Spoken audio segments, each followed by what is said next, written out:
आज आपण खुसखुशीत आणि हलके फुलके असे सर्वात सोपे पोहा पापड बनवतोय।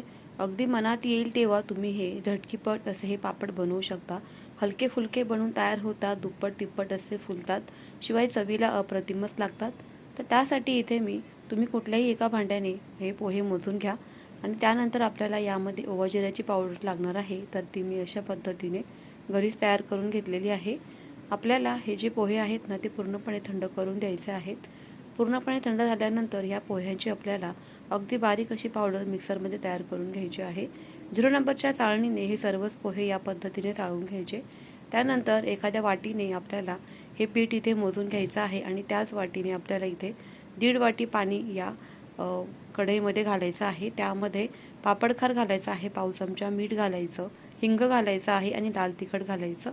पाण्याला मस्त अशी उकळी आल्यानंतर आपल्याला हे पीठ असं वाफेवर शिजवून घ्यायचं आहे। 15 ते 20 मिनिटं पीठ चांगल्या पद्धतीने असं पाण्याचा हात देऊन शिजवून घ्यायचं आहे, नाहीतर मग पापड फाटतील, चिरतील किंवा तुटू देखील शकतात। म्हणूनच आपल्याला हे पीठ चांगल्या पद्धतीने शिजवून द्यायचं आहे। त्यानंतर एखाद्या ग्लासच्या मदतीने हे पीठ चांगलं मळवून घ्यायचं आहे। अगदी पेढ्याप्रमाणे पीठ वळवलं केलं पाहिजे, मऊसूत असं पीठ तयार करून घ्यायचं आहे। पुन्हा इथे आपल्याला हे पापड पोह्याचं पीठ वापरून किंवा तुम्ही तांदळाच्या पिठावर सुद्धा हे पापड अशा पद्धतीने लाटून घेऊ शकता। हव्या त्या आकारामध्ये तुम्ही हे पापड तयार करून घेऊ शकता।